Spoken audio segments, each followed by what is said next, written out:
All right, everybody. I got a incredible guest on the line here, and as I'm sure, hopefully everyone saw, I'm now brought to you by Accent Sledge Supplements. Use code Matovcik10 at checkout. But other than that, I got Angela McCardle on the line. How are you doing, Angela? I'm doing great. Thanks for having me. Of course, I've been looking forward to this conversation for a really long time. There's quite a few things that I wanted to hit on with you, but kind of let's get a brief introduction of where you are in the liberty movement and how you got there and why you're still here. Yeah, so I've been a libertarian in some capacity my entire adult life. I became a libertarian like loosely as a teenager with a not a very with a very low resolution understanding of what it meant, and got a little bit more red pilled on it after reading G. Edward Griffith's book, The Creature from Jekyll Island, and then also hearing about Ron Paul and his presidential campaigns. So, and then after all of that, I got involved in the local, like county level Libertarian Party in LA County, ran for Congress, and I've been, doing something with them ever since. Good. Yeah. Well, you've quickly become a star in the whole liberty movement, and I'm sure I tweeted out to you and Larry Sharp before. You two are probably the most ardent warriors in your own states that most people probably would have gave up and said "fuck it" by now. But Yeah. you guys are doing awesome things out there, and it's great to see you and Larry both on the forefront of the movement and being the loudest voices. So what do you got going on over there in California? You were putting together initiatives to end the vaccine mandates. Yes. So in the city of LA, city, not county, we have a city level initiative to end the vaccine mandate. Mhm. And what that means is it's a petition that we circulate. You've got to sign it and turn it in, and we've got to collect a whole lot of them within 120 days. But it is doable, and we are off to a great start. Mhm. Um, how, like, what's a lot of signatures? Because I know it seems like they really stack the cards against libertarians and people trying to do Yeah. any kind of activism. It's absolutely ridiculous. I think Larry said he had to get like somewhere in the 5 digits of signatures. So I imagine probably out there is Yeah. probably something similar. Yeah. We have to get 65,000 signatures to get it on the ballot. So it breaks down to around roughly 3,000 signatures a week. But hear me out. Mhm. There's 4 million people in the city of LA. 4 million people. That's a lot of people. It's a So lot. the average person kind of thinks of California as this leftist hellhole. Um, Yeah. do you- is it that way? Well, not all of it by Mhm. no means. I mean, the places that are like leftist hellholes are the city of LA and San Francisco Mhm. and some of the surrounding adjacent areas, like the Bay Area. Not all of it. I think Contra Costa is a little more sane. And Sacramento is pretty 50-50. They're more centrist Democrat than progressive, which is not nearly as scary when it comes to medical mandates and things of that nature. But most of California is red, and it's somewhat rural, apolitical maybe. People wear cowboy hats. Like this is not it's not what you think of when you think California. When you think the whole state is like this, it's really not. It's just the major metropolitan areas that are controlling and ruining everyone else's life. Yeah, well, I think people kind of feel the same way about Pennsylvania because Pennsylvania is overwhelmingly blue, but Hmm. there's more to Pennsylvania than just Pittsburgh and Philadelphia. You Right. go half an hour north of Pittsburgh, and then you're seeing farms and cows, but then you're in Pittsburgh, and there's none of that to be seen. So California is obviously a whole ton bigger, so there's probably a lot more variance within. And what kind of blue is Pennsylvania? Is it primarily union, working class, you know, that kind of blue, or is it high rise, city, progressive, mandate, micromanage every aspect of your life blue? I think those are two very different types of Democrats. Right. Well, you know what? It's funny. I never hear anybody talk about that. Sorry, my dog's got a squeaky toy. I'm going to try and get it off him if he keeps fucking with it. But I don't think a lot of people break it down that far. Um, I feel like a lot of the Democrats around here probably are a little bit more the union guys. My stepdad's actually a union guy, but he's, hard Republican, which is fine. He's a little bit more on the, Trump side, but, whatever. He's still Yeah. somewhat adjacent to us. in some ways. But yeah, there's probably a lot more union sector kind of guys around where I live, because I mean I walk out the door and there's Trump signs, and you know, it's a real small Mhm. town. It's a factory town, right? There's literally a steel mill. I can look outside from my house and Right. see a steel mill. So these guys are probably, you know, hesitantly voting for Biden, or they feel disaffected by the Democrat Party and they voted Trump because they felt, you know, screwed over by the blue over the last like 20 years. Right, right. Very different types of people. And I think they're called blue dog Democrats, the more old-fashioned type of Democrat. Those people aren't necessarily into all of the medical mandates and meticulous control of everyone's life. They Mhm. believe in social safety nets. They, have bad opinions about Republican politics, but they don't want to go out and dox and ruin the life of every Republican. I think they're very different styles of people. And I've found that in LA, people who are more centrist Democrat are not as inclined to support medical mandates. They do believe more in bodily autonomy. There are people who are pro-choice, but they're more consistently pro-choice. And so I found that they're a lot easier to work with. Right. So me as a mechanic, right? I've grown up around boomer cons. I mean, I've worked with them 8 to 10 hours a day for the last 10 Yeah. years almost. And when you talk to these people, and I hate saying it like that because it sounds like they're just one homogenous group and they're really not. Most people tend to think of Democrats as all these crazy woke progressives. But you know, as we've kind of been saying, I think there's a lot more variation there than people are willing to give, and especially on this new Hoppian right. It I kind of get annoyed with them, but I, you know, empathize a lot with them. It eventually becomes just this circle jerk, for lack of a better word, of Yep. everything that's right wing is good and everything that's left wing is bad. And they kind of lump all people who lean even remotely left as left wing and awful, and you know, wants to bring about the Yeah. end of society. And then the right wing is the only thing that's good, and they're going to bring about the redemption, and all the boomer cons are going to be screaming for freedom. And I don't think it's just all black or white. I feel like there's a lot more nuance there. Definitely. There's definitely more nuance. I mean, and even here in LA, I've got people who are very progressive, at least economically, very economic progressives. They support our initiative to overturn mandates because they're much more like crunchy granola types. They're very health conscious. They care about what goes into their bodies. I've got the support of the former group Millions Against Monsanto. They're backing the initiative. There's and most of them are registered Democrats and they vote blue. They're certainly having a rude awakening right now, and some of them have told me, literally crying that they'll never vote Democrat again. They're single issue voters now. They're going to vote Libertarian because we're the only group that has stood up for their medical freedoms and their human dignity. So yeah, politics are a little bit more complicated than just a simple left versus right, red versus blue. And I hope that people are starting to understand this now when they see the people who are speaking out against these things, or even people who are just sort of quietly saying they don't agree. Right. And I think that's more than just a silent majority at this point. It definitely seems Yeah. like there's more and more people sick of what's going on. It's interesting that you brought up the Millions Against Monsanto, because this kind of gets into another subject I want to talk to you specifically about that I've never really heard you talk about. I've seen you tweet about it a few times. But Monsanto is one of the big four meatpacking companies. You have Bayer, Monsanto. I can't remember the other two. I always forget some of them. But they have essentially a government monopoly on packaging meat. So basically, instead of being able to go straight to or straight to your farmer and say, "Hey, I want a New York strip, I want a ribeye," or you know, backstrap, whatever, you have to order a whole cow from a private farmer. Yeah. But though they have to send it to Bayer or Monsanto if you want to get just that regular New York strip.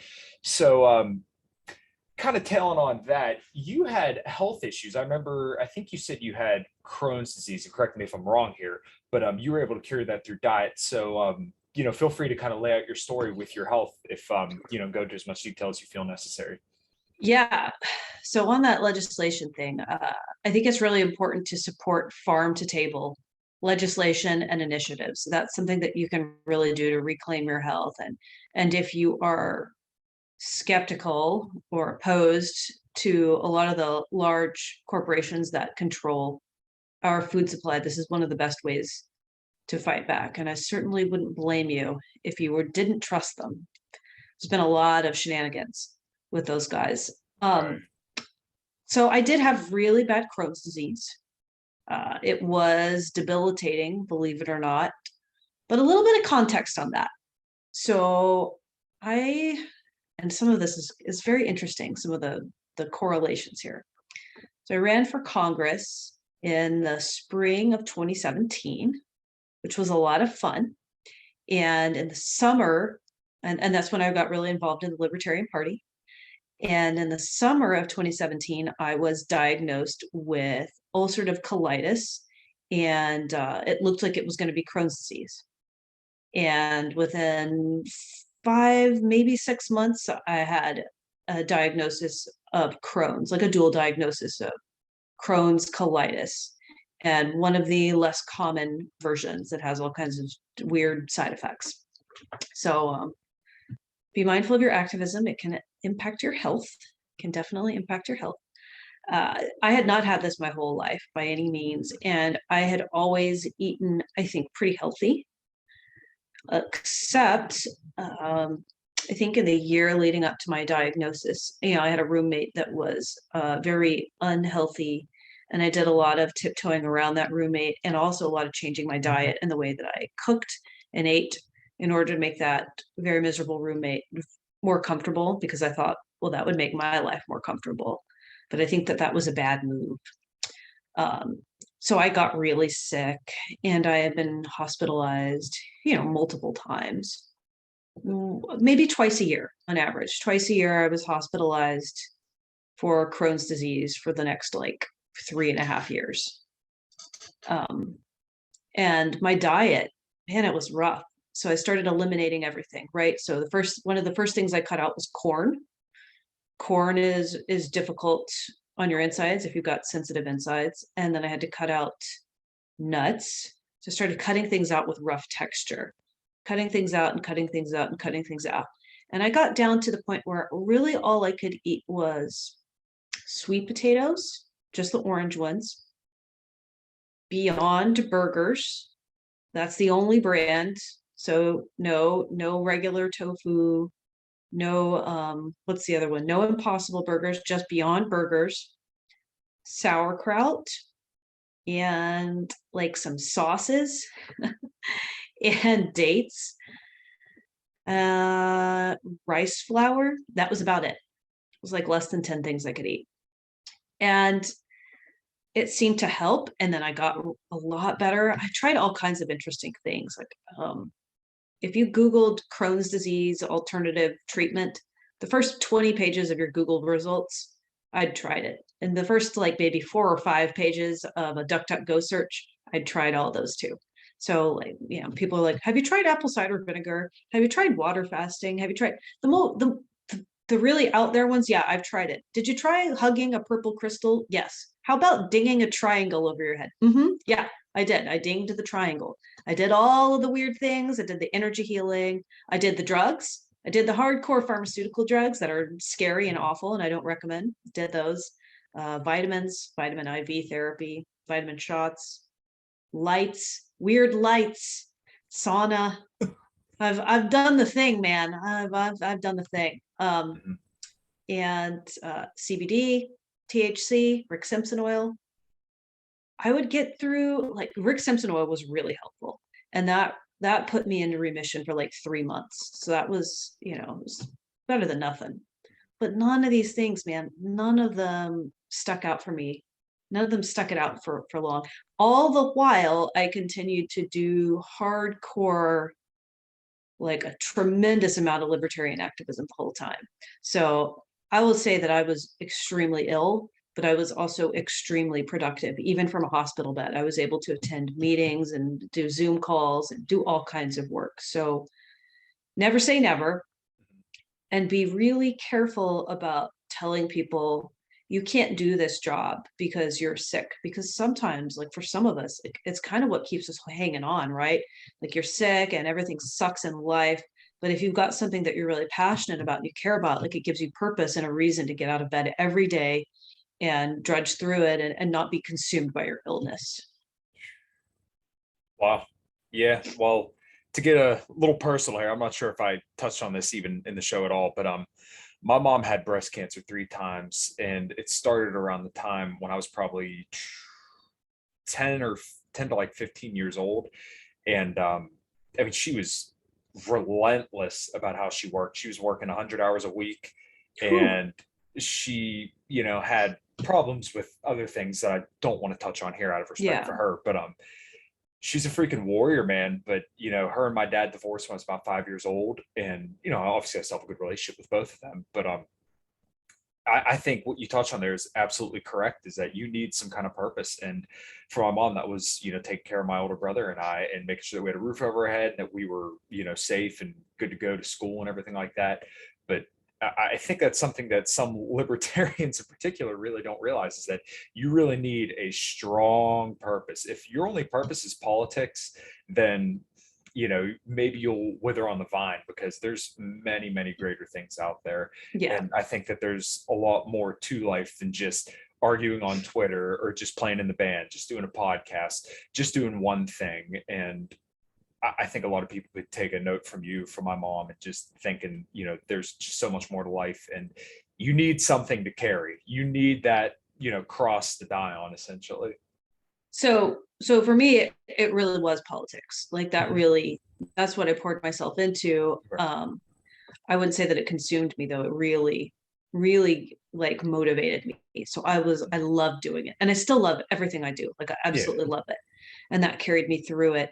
And another thing that was really important to me was almost 2 years ago to the day, I got into a much better relationship.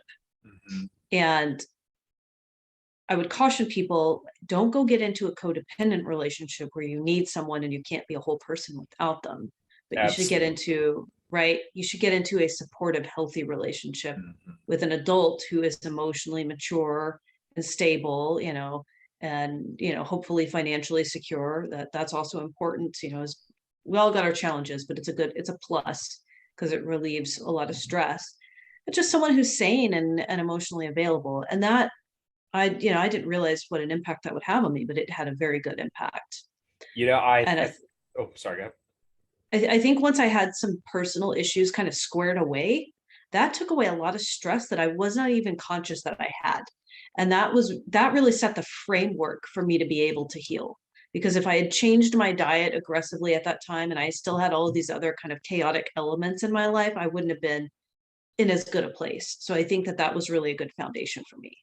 Right. And when I hear you speak and tell your story, or do any kind of podcast, I could tell that you're coming from a place that you're fulfilled, and that you Yeah. got your home base is all hammered out. And I think I've said so many times before, but I think we need more people like that, who kind of have all the bases touched, and then you can go be an activist. And Yes. everyone has their kind of thing, but you should absolutely be, whole. And if you're fighting at home every day with your significant other, then maybe you should kind of take a break from activism for a little bit until you get that figured out.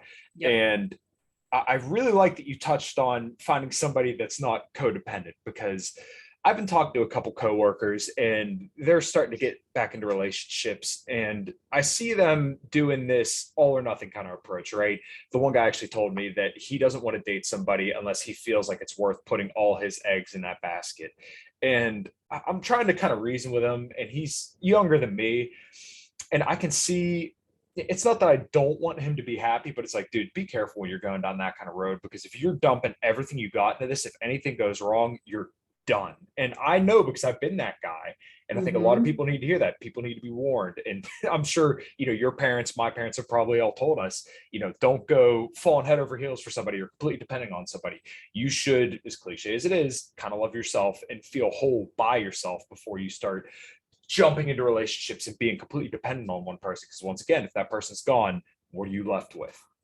Absolutely. Yeah. I had to feel comfortable being single and not needing someone else before I was able to like get into a relationship where I was like, this is awesome, and not Mhm. feel anxiety about it. It's just like a much better way to start things off too. It's much better energy. It doesn't mean that you're dismissing the other person or blowing them off. I spent a lot of time with my boyfriend. But if when we go out of town, it's not the end of the world. I'm not having a meltdown. I'm not texting him every 5 minutes, where are you? What are you doing? Like that kind of behavior. So I think that's a really important part of health, is like relationship health too. And so with Crohn's disease, after I had those things sort of squared away, I tried various different things, and I just kind of puttered along until I got I got very sick. Got very sick over the summer of 2020, and I had to have an emergency surgery because I had like a life-threatening infection and was about to go septic. And so I had emergency surgery, and it was awful. They cut a 2-inch hole into me and didn't stitch it up, left it to drain. And my boyfriend had to pack me with gauze, like an inch deep, several times a day until the wound closed up on its own, and it took about 6 weeks. So that was a really like aggressive, insane, intense moment in life, and I definitely had to take a couple of weeks off of doing anything at that point. So I probably had pushed myself too far at that point, learning lesson, but it did actually give me a little bit of a chance to recover, as crazy as that sounds, because now I had, like the sickness out of my body. They drained it with a massive infection. It was really crazy. And things sort of reset naturally on their own after that, which is pretty wild. I was forced to rest. I reset a little bit. And a couple of months later, I got stem cell therapy.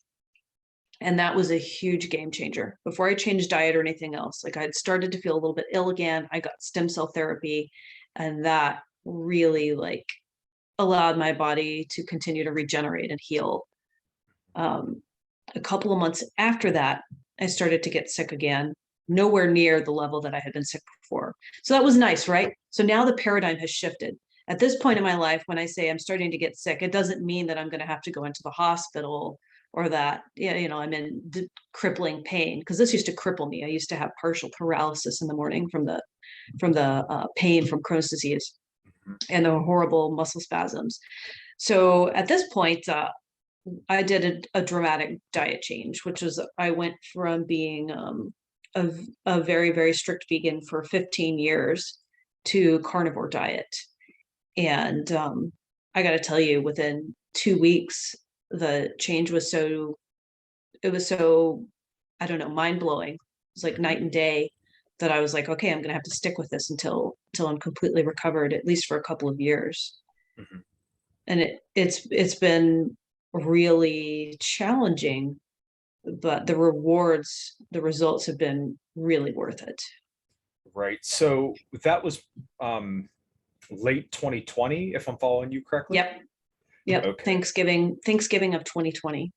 So I announced my chair race for the National Libertarian Party. I decided I was going to run for the national chair position in October, after I'd had stem cell therapy, and after I could tell, like, I'm going to be well enough to do this, because that was like a big part of it. It's something that I had considered 4 years ago, and it was like, yeah, but the reality is, Angela, it's not appropriate to do that if you're not going to be well enough to do the job.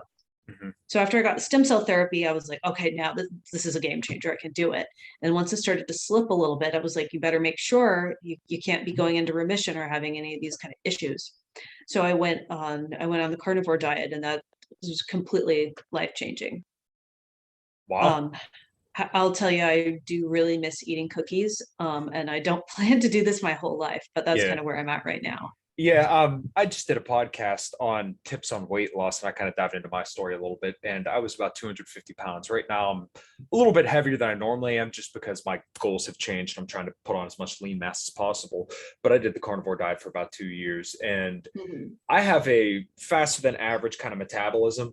So the problem with the carnivore diet for me, I lost a ton of weight. I went from 225 down to my very leanest, about 180, and I float around 190. And as a guy who works out, 5 to 7 days a week, and takes his dogs for a walk every single morning, and works a very active job as a mechanic, lifting up 80-pound wheels and tires, stuff like that, all day, every day. 1,800 to 2,400 calories a day for me was just not enough. And what I found is that I'd be good for a week or two, and then on the weekend, my fiance and I would go out, and I would just binge, and I never quite came to understand that I just wasn't eating enough.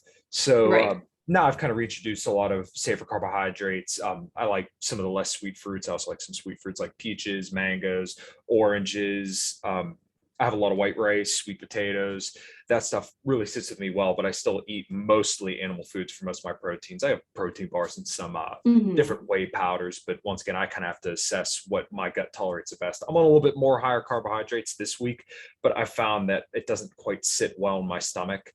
So, just kind of just as necessary. And yeah. So, where did you kind of hear about the carnivore diet? And what was the inspiration? Because that's a dramatic change to go from a vegan diet to a carnivore diet. Yeah, and this I want to take this moment to trigger everyone listening. Do Everyone. it, do it. I'll probably go back to being vegan at some point in the future. Mhm. Go ahead, die mad, get upset. Um, so right. So how did I hear about it? So I was following, like I'm a huge Jordan Peterson fan, Mhm. and I also am a big Michaela Peterson fan too. And she had, she did the carnivore diet to recover from severe autoimmune illness. And Mhm. so I followed that and I watched it, and a few years ago it seemed insane, insane, nonsensical, against everything I'd ever read. But I was like, well, it's still worth following and seeing how it turns out for her. Because even though I'm, like I live a very, what's the right way to say it? I don't like to say extreme. We'll go ahead and say extreme. I live a very extreme life in my principles. Like I'm very libertarian, very vegan, very this, very that. There's not really a lot of in the middle for me. And I'm fine with that. That's really just kind of the person I am. But I'm also a very open-minded person. I think maybe Jonathan Haidt would say I have a low disgust factor. So I don't get grossed out or offended easily. Even like my morals and principles, I might see something I don't like, but it doesn't like derail my day. So I'm able to follow along and watch what Michaela Peterson's doing and be interested without being necessarily convinced or offended by it. And I got to the point where, after all these years of trying everything, making a huge progress with stem cell therapy and, huge progress after the emergency surgery, I looked at the thought of getting sick again and losing everything I'd gained, and I thought, like, why not? You've got one thing left that you haven't tried. One thing left. Why don't you try it? I tried it when a boyfriend was out of town, so no one would know, right? And I was like, I had to get really high in order to choke the food down because it's just genuinely disgusting to me. Mhm. And I'm sure everyone can relate to that. There's one or two foods that you find disgusting, right? Mhm. So imagine having to eat nothing but that. You're going to need some help. So I had to get really high to choke down like a can of tuna. I literally shut the cats out of the room. It was like literally no one look at me. It was a little bit traumatic. It was actually a lot traumatic. But you do what you got to do to Right. survive. Mhm. And within a week, like all of a sudden, my intestinal bleeding has stopped because that had started up a little bit again. Intestinal bleeding has stopped. I've gained weight. I had gained weight. I was so thin. I don't weigh myself because it makes me neurotic. If I worry, I think I gain too much, or if I don't weigh enough, whatever the goal is, I'm going to be upset about it. So Mhm. I don't weigh myself. I don't have a scale in the house. But I noticed that all of a sudden I couldn't wear my 00 pants anymore. And 00, it's like one of the smallest sizes that exist. Like they were Yeah. falling off me. I was like a skeleton. I was a Right. blonde ghoul. And I just kept gaining weight and gaining weight and gaining weight. And I probably gained 20 pounds. Mhm. I'm still really thin. So you can imagine what I would look like with 20 less pounds on me. But that was really it for me. Like my body was just starving. I couldn't absorb any nutrients, nothing, no calories, like everything just went right through me. Mhm. And I was bleeding and constantly anemic. So anemic, my muscles practically atrophied. I had trouble getting up and down off the floor. Like if I want to Mhm. scoop in a dustpan something off the kitchen floor, I would have to grab onto the counter and pull myself up. So to see all of that start to turn around within a week, that blew my mind. So whatever I was doing, I was like, we're going to stick with this and we'll find a way to, adjust to it emotionally and, make peace with God or whatever you want to call it. But yeah, it's been an incredible journey back to reclaiming my health, and I owe a huge part of it to diet, a huge part. Right. And I definitely feel the same way. Um, I don't want this to turn into a debate, but I'm sincerely curious. Why would you want to go back to veganism after having, I don't want to say revelation, but after experiencing so much benefit from carnivore? I'm just sincerely curious. Yeah. So I think that the reason that I got sick initially was not dietary related. I think that it was stress related. Okay. And I'm a big proponent of German new medicine. So in a nutshell, I don't believe that germs work the way we think they work. That's the easiest way to describe that. And I would encourage everyone to go look up German new medicine and look it up on DuckDuckGo, not on Google, not on Google. But I got very triggered over a series of personal issues that happened in my life that are completely resolved now. But I believe that your body gets sort of stuck in a cyclical crisis mode, and it continues to think that you're under fight or flight stress when you force it to be under fight or flight stress over and over again. And whatever's going on in your life when that happens, that will frequently be a trigger for it. And my diet was a trigger for it. And so me continuing to eat the way that I did, continuing to engage in old patterns, continuing to live in the house that I lived in was all making me ill. And I could not break out of that until I changed it dramatically. And then I was really caught in a perfect storm because I couldn't eat fiber. My insides were so destroyed. Like I had one of the times that I went to the hospital when they took, I had every oscopy you can imagine, endoscopy, capsule endoscopy, colonoscopy, exploratory surgery. The images that they took of my colon, it was so ulcerated that you couldn't actually count them. There might have been 100 ulcers just in my descending colon. It was madness. So I couldn't eat anything with fiber in it. It would just rip right through me. It wouldn't matter whether or not I had a histamine reaction or allergy or whatever, or how healthy or healing that food is supposed to be, a superfood with all these nutrients. Fiber it's just terrible. But that's not the case anymore. My insides are still sensitive, but they're not so ulcerated. So I think that once I'm totally healed up, that I'm going to be able to eat a lot more foods and eventually go back to eating the way that I was eating. Although I will tell you, I will never eat processed vegetable oil again in my life. Never. I think it's a terrible, terrible thing to put in your body. It's not meant to be consumed by humans. It's not meant to be consumed by any living thing. It's basically like an industrial waste product, and it's highly inflammatory. And for those of you listening who have very high, stress tolerance, and you're very happy-go-lucky, que sera, maybe this isn't an issue for you. But for people who are very high stress and they get stressed out easily and it affects their health, stay away from vegetable oil because it is so inflammatory. It's so damaging. Absolutely, I 100% agree. I'm sure you probably learned some of that from like Nina Teicholz, where they explained the history of vegetable oil. I think it was back in the early 1900s, around 1920. They basically tried to tell everybody, hey, lard and butter are your grandmother's oils, so let's use these industrial seed oils that are literally meant for lubricating machines and use that instead. And if you pick up a wrapper in a lot of foods, the third or fourth ingredient on almost everything is soybean oil, canola oil, you name the oil, it's that. So, if you have a sensitivity to these kind of things, don't go to fast food restaurants because I promise you everything is cooked in that stuff, and pick up the wrapper on absolutely everything. It would blow your freaking mind. Coffee creamer has soybean oil in it. Oh, yeah, it does. It's in literally everything. And I didn't know this until I started dating my fiance who has celiacs. If she has anything with gluten in it, I mean, she's borderline bedridden for like a day at minimum. So I learned I had celiac too. It's awful. It's awful. Right. And you got to look for everything because once again, same deal with gluten and vegetable oil. That stuff is in freaking everything. And for some people, that will freaking wipe you out. I'm very thankful that I don't have any kind of issues like that. It's just some certain fibers kind of sit poorly in my gut, but other than that, I'm pretty good. But yeah, vegetable oils and grains for a lot of people can just really rake them over the coals. And I feel like some of the health gurus and some of the, strictly calories in, calories out bodybuilder kind of guys, they really gloss over food sensitivities. And I'm more so of that community in a way. But at the same time, I recognize that there are some foods for some people that you just cannot freaking eat.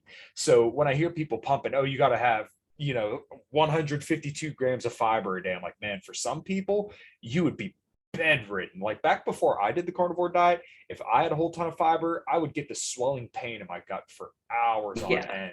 And it's absolutely horrid. So now I kind of reintroduce some of that stuff. I can handle it better. But there are some certain foods that I eat, and I'm like, holy shit, what the fuck did I do? Yeah. Yeah. Like I'll probably never go back to eating cruciferous vegetables. Those have always been really hard on my insides. Mhm, And I don't think that I'm going to be able to eat those. I would really like to go back to eating beans and lentils. mhm. We'll see. I think that's years away for me. I don't think I'm there yet. Um, so a diet for me, maybe I can share what that looks like. Sure. The only the only non-animal food I can eat is dates. I can eat a whole lot of dates. That started doing that maybe 6 months ago. I started being able to eat dates. Dates do have fiber and they have sugar in them, but they are really gentle on my insides, and I have no issue with that. Right. Other than that, I eat mostly raw meat. I mean red meat that's partially raw. I eat a lot of rare food. I do eat raw meat sometimes in hotel rooms. I travel a lot. There's no cooking. There's a little fridge. I can eat raw meat. It's easier to digest. Um, it doesn't have acrylamides in it, which are those delicious little burned bits. Yep. And occasionally, if I have too much of that, it'll kind of upset my insides. So I eat that. Sometimes I can eat chicken, no pork. Pork, pork is inflammatory for me personally, so I can't eat it. I can have a little bit of butter. I can have a little bit of aged cheese or goat cheese. Not a lot though. We're talking about half a slice, a little sprinkle, a scoop. I can have some raw milk, but if I have too much of that, it's probiotics that are too intense on my insides right now. And I can have some A2 milk or goat's milk. Regular milk does not feel good on the body though. Wow. Yeah, I've seen plenty of people kind of have to go down this route. And like I said, I kind of get frustrated with the health community at large when they want to dismiss out of hand the carnivore diet or elimination diets and say, Yeah. oh, this is crazy. What about fiber? What about this? What about that? Well, why don't we kind of hear these people out like you, like Michaela Peterson, who are having these crazy issues? And maybe a one-off thing, but we're also in a completely different time than our ancestors from thousands of years ago who, were eating a lot less processed food. Well, now we're kind of seeing the results of eating these hyper Yeah. processed foods for the last, 200-300 years. And, maybe we need to hear people out and say, okay, well, maybe a little bit more of an ancestral diet's could be more appropriate for some people. So maybe we should research this. And maybe saturated fat isn't the problem. Maybe it's the saturated fat with the processed seed oils, with the Right. processed carbohydrates, because these foods are just so easy to overconsume. You hear people say, oh, I can't tolerate this or that, but then they down a whole bunch of it. Well, I think for a lot of people, it would probably do them pretty good to do something like a ketogenic or a carnivore diet, something that eliminates all the processed food, and then kind of Yep. assessing what you can reintroduce from there. Just because you don't know what you can't tolerate, you don't know how good you can feel until you kind of heal the ailments. Like you hear people say all the time, oh man, I'm achy, I hurt. And I was one of these people when I was 250 pounds. And then all of a sudden I went on the carnivore diet, I lost a ton of weight, and I was only eating beef, bacon, eggs, salt, and I felt so much freaking better. And I think a lot of people discount just how much diet plays in your everyday life and how much it Oh actually yeah. affects your overall health and even mental health. Yeah. So so I look around me and I see my friends who are on specialty diets. I see a variety of different outcomes. But one thing that seems to be pretty common as far as people who are trying to diet either for their health, like a condition like mine, or to lose weight. One thing that seems to be common is that people who consume processed oils struggle. And so another reason that I'm like, oh, like I could go back to being vegan in the future, but I have to do it a different way. I have friends who are on the medical medium diet. I don't know if you've heard of Medical Medium. He's an interesting guy. Mhm. We call him medical ghost, whatever, dude. Like he'd like I don't know, man. He says he talks to spirits or whatever and has medical intuition. This is But getting people pretty who go on interesting. his yeah, but people who go on his diet, which is a vegan, mostly raw foods diet with no vegetable oil or anything bad like that, they do recover and they Mhm. get better. And the results that I've seen are amazing. Uh, but what does he have in common with carnivore diet guy? No vegetable oil. Mhm. Neither of them. Dramatically different diets. And they would both point at fingers at each other and say, no, you're wrong. You're killing people. But they do have some things in common, which is no processed food. And so I think that that's like the biggest takeaway for me is like stay away. Whatever I do with my diet in the future, I have to stay away from processed food. And for me, that also includes highly processed grains and breads, things like that. I hope one day I can go back to eating like a bowl of rice, or gluten-free bread that doesn't have a 10-mile long list of ingredients. But Yeah, yeah, it's so surprising to me that people will, like I said, just kind of dish on these diets, but I don't think people really consider the health outcomes. And for some people, these things are fantastic, but for some people, they're not. But we really mhm. should kind of hear people out. And I'm glad that someone like Sean Baker is doing his carnivore diet study, Yeah, and they're finding more and more people actually see a lot of benefits from it. And maybe the mainstream medical or diet advice that we've been told of having 26 servings of grains and every single vegetable out there, maybe for some people it's just not good for them, and maybe yeah. we've truly led our population astray. And I think it's definitely true. Over the last 2 years, we've seen that our public health establishment is an absolute freaking joke. Absolutely. Yeah, Mm-hmm. it's well, and so much of it is government propaganda too, like the food guide pyramid. Mm-hmm. And there are so many recommendations that are tied to farm subsidies too. People need to Right. be mindful of that. Like my what would I say? My friends who are vegan because all the rest of their friends do it, or because strictly because it's about animals, not because it's about health. Mm-hmm. A lot of them have health issues. A lot Right. of them have health issues, and they eat very carb heavy, oil heavy diets. You could be vegan and eat nothing but vegan brownies and ice cream all day. And there are Right. certainly some people that do that. And by the same token, there are people who are on the carnivore diet and they eat like weird stuff too, and like a lot of dairy. And I Mm-hmm. don't think that that's a good choice either. I think Right. pasteurized dairy is not very healthy. No, yeah, for some people, it's definitely going to be a little bit rough on the gut. I know if I have a little bit too much whipping cream and butter, then I definitely don't feel that good for probably like the rest of the day. Right. Um, so kind of wrapping up here, I usually ask my guests two questions. Angela, what does health look like to you? Health, to me, it's deeply personal. It looks like being able to get out of bed in the morning and not be tied to the bathroom or, stuck in bed, I guess, from pain. It looks like being able to go out and go to work, and go on a walk, go walk on the beach, being able to lift weights, not feeling constrained by illness when you're just trying to go about your daily life and not thinking about it all the time either. Like it also means, being free mentally from sickness and not being overwhelmed by stress. That's kind of what health looks like to me. Nice. Yeah, I think that's a very holistic view of health. The other question would be, what does liberty look like to you? I think that for me, the two are intimately connected. Mhm. Liberty means being able to go out and live your life however you want, so long as you're not hurting someone else. I got to tell you, one of the reasons that I'm so fired up and passionate about ending vaccine mandates and making sure that lockdowns never come back is because by the time that I was finally healed and able to like really enjoy my life and not have to worry about being home, because I'm sick, everything I loved was just destroyed in LA, shut down, gone, or I'm disinvited. And so I really connect to liberty with health. They're both, I think, very tied together. They're really about being able to go out and live your best life. Yeah, that's beautiful. And it's very unfortunate that you had to go through that. You're a freaking warrior. I I've told you before, but I look at you in the same light as I do Larry Sharp, Dave Smith, all them. You're an absolute freaking warrior for liberty.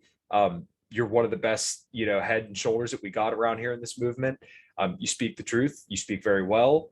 And, I think you're a fantastic person. You have fantastic taste in music, and you're very reasonable and objective about everything that's kind of going on and your own health. So, I really appreciate you coming on, and I'm glad that you're able to do this. My brother wanted to make sure I told you, he absolutely loved your performance in the debate, and he said you're a real badass, and he absolutely, adores you. So, both him and I feel the same way. I'm absolutely ecstatic that we got the chance to do this.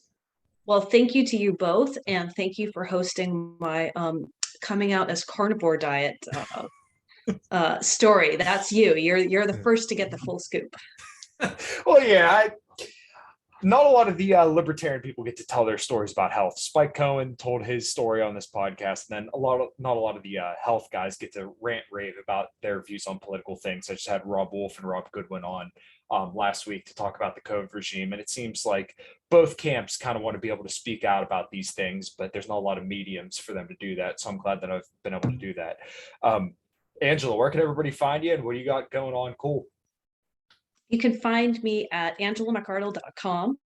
If you're interested in following the work we do on the LA anti-mandate initiative, the initiative to repeal LA's vaccine mandate, you can go to medicalfreedomla.com. And we're also on Instagram. And if you're interested in supporting the work I do and helping me travel to different speaking engagements, and I will be speaking on something regarding health and medical freedom actually this summer. Nice. You can go to patreon.com/Angela McArdle. Nice. Awesome. What conventions are you going to be going to here in the next couple of weeks? Are you going to be here in Pennsylvania? I will be at Florida, Pennsylvania, Maryland, West Virginia, something else, Freedom Fest, probably Pork Fest, and Reno. Awesome. Well, I'm excited to get to meet you in Williamsport here in about literally a week. I can't believe it's a fucking week away. My God. I know. It's going to be a good time, and I'm very excited to hear all the reading. That's going to be one of my favorite parts about the convention. There's a lot to be had. I'm sure you and I both will get called Nazis, racist, white supremacists who want to take over the party by the LP Defense Fund, if you've seen that. I'm also a misogynist. Don't forget, I'm a misogynist. Don't worry, me too. All right, Angela, thank you so much for doing this. I would love to have you back on anytime you got anything to say in the health realm or just anytime in general. I got an idea for a few upcoming shows, and we'll be in touch. And I hope this was as much fun for you as it was for me. Great. Thanks. Let's do it again. Awesome.